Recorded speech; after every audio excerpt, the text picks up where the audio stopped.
Saludos a todos, queridos amigos, y el deseo de que estas fiestas que de alguna manera ya han pasado el Ecuador, pues sean para ustedes muy agradables.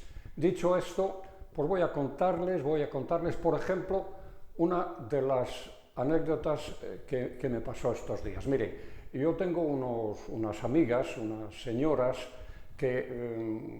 cuya relación cultivo por tener perro. Salgo a pasear con el perro, voy por la zona rural, por el campo, y voy conociendo gente muy cordial, casi siempre mujeres que son mucho más sociables que los hombres, y al cabo del tiempo pues entablamos una cierta amistad. Y como consecuencia de eso, por ejemplo, pues llega la época de las lechugas, y me regalan lechugas, y me regalan patatas, y me regalan huevos, y yo normalmente lo que hago es corresponder de otra manera. Por ejemplo, ahora en Navidades he preparado unas cajitas con cosas de Navidad, con botellas, con latas, con turrones, etcétera, para regalarse. Entonces, una de las cosas que le pongo a esas cajas, no les llamo cestas de Navidad porque no son unas cestas, son unas cajas. Les pongo pues una lata grande de melocotones, una lata grande de piña, una lata grande de macedonia de frutas y después botellas de sidra, una de cava, una de licor, una de vino. Bueno, eso es lo de menos. El caso es que ya tenía preparadas las cajas y de repente noté que en una había un ruido de las botellas, como si chocasen. Y dije, a ver si al moverla se rompe una y se arma aquí lo que no quiero. Entonces volví a abrir la caja para colocar de otra manera las botellas. Menos mal, porque en las cajas, en lugar de las latas de melocotones, de macedonia y de piña, dos de las latas eran comida que tengo para los perros. Estaban en la despensa, yo entré, cogí indiscriminadamente, más o menos al tacto y al tamaño, y lo metí prácticamente sin mirar. Ahora, imagínense ustedes que esas buenas señoras, yo no me doy cuenta de esto, era un caso solo, esa señora abre la caja y se encuentra con que hay dos latas de comidas de perro. ¿Se lo puede tomar a broma? Pues no lo sé. ¿Se lo puede tomar en serio? Pues no lo sé. ¿Se puede pensar que efectivamente, como así había ocurrido, era un error? Pues tampoco lo sé. Lo que está claro es que me alegro muchísimo de haber descubierto a tiempo el error. Y hablando de errores en ese tipo de operaciones, hay una anécdota que no es personal, pero que es de una persona vinculada a mis hijas.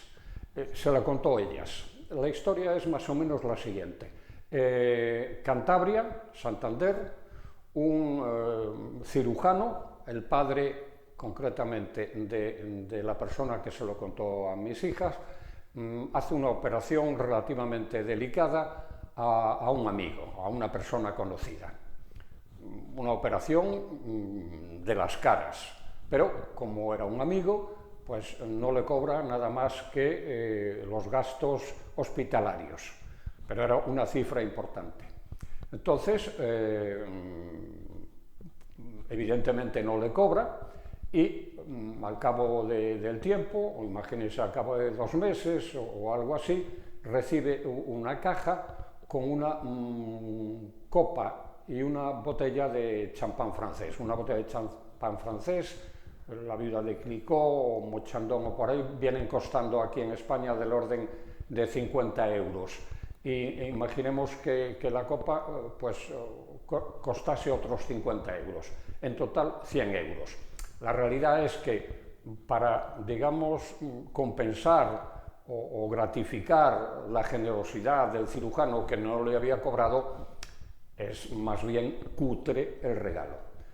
El señor, que no era de champán y que tenía otras copas, guardó la botella de champán y la copa en la caja y al cabo de un par de meses o así, en cuanto tuvo la oportunidad de hacer otro regalo, le mandó el regalo a otra persona. O sea, el cirujano, gratificado con la botella de champán y la copa, le regala eso mismo a otro amigo. Imagínense, no sé por qué no, pero imagínense por el día de su cumpleaños o por el día de su santo, por lo que fuese. Y manda la caja y al cabo de no sé, de media hora o de una hora, llama el receptor del regalo entusiasmado. Pero, fulano, ¿pero qué has hecho? Pero vaya regalo me has mandado. Porque, hombre, lo de la botella de champán, pues muy bien, y lo de la copa, pues oye, pero oye, lo del Rolex, debajo de la botella de champán, entre ese espumillón que se pone para que la botella no se mueva, había un reloj Rolex. ¿Qué hace uno cuando pasa eso? Pues este hombre lo que hizo fue callarse, quedarse sin el Rolex y tener la sensación de que le había hecho un regalo desmesurado a un amigo por una cosa banal, repito, por un santo o por un cumpleaños, y que en principio había pensado que el operado era un rácano y un tacaño, y aún encima tenerlo que llamar para darle las gracias por la botella, por la copa y por el Rolex que no había disfrutado. Parece una exageración, pero si non é vero, é ben trovato. Quiero decirles, si esto no es verdad, la historia es bonita, pero yo apostaría que sí por la persona que lo ha contado, a quién se lo ha contado y quién me lo ha contado a mí.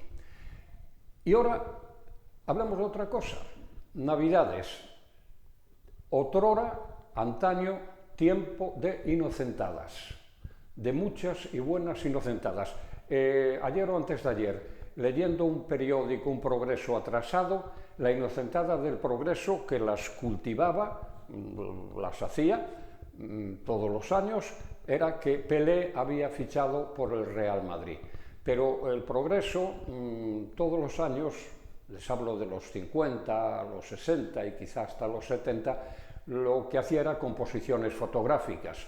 Y así, por ejemplo, pues aparecía en una ocasión que se había caído una torre de la catedral y efectivamente con un truco realizado sobre una fotografía aparecía la torre de la catedral, caía. En otra ocasión había puesto que se había caído un trozo grande de muralla y también era muy fácil, se hacía una operación, una manipulación de la fotografía de la muralla y aparecía la muralla caída. En la radio hicimos muchas y buenas. Radio Lugo hace muchísimos años, por los 40 o por los 50, cuando Jorge Negrete era el ídolo de las masas y sobre todo de las mujeres, anunció que Jorge Negrete iba a pasar por la estación de ferrocarril de Lugo camino de La Coruña, en el tren Madrid-La Coruña, y que imagínense, a las 12 de la mañana el tren se pararía en la estación de Lugo y Jorge Negrete saludaría a la gente que lo fuese a recibir. Y fue un montón de gente y sobre todo mujeres.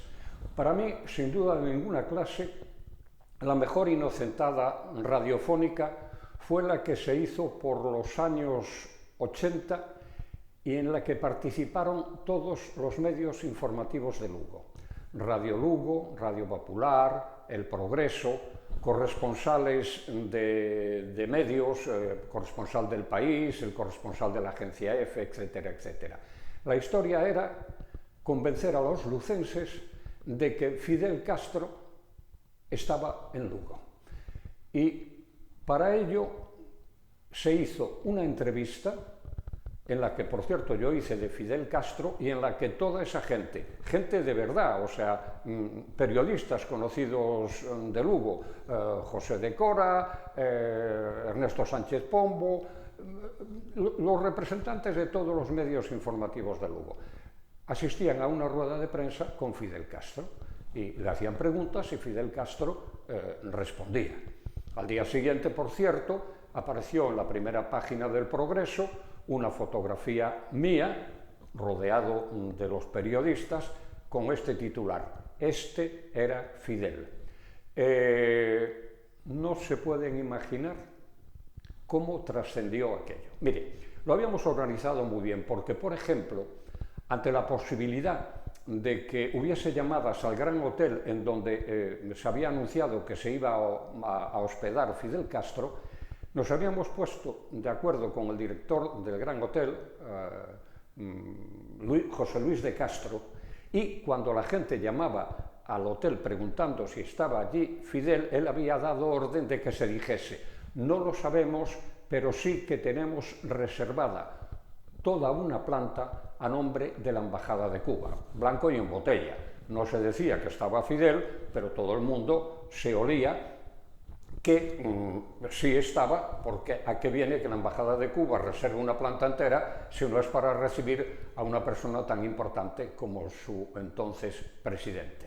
Después se anunció también que iba a haber una recepción de Fidel a los lucenses en el Círculo de las Artes. La directiva del Círculo estaba esperándolo. Yo vi la operación. Al lado del Círculo había una peluquería Roando, que era en un primer piso, en una esquina, y yo desde allí vi la cantidad de gente que estaba esperando a la puerta ante la posibilidad de que Fidel llegase. Y más todavía, hubo una agencia de noticias que llamó a su corresponsal de Lugo echándole una bronca monumental porque estaba Fidel en Lugo y él no les había comunicado nada.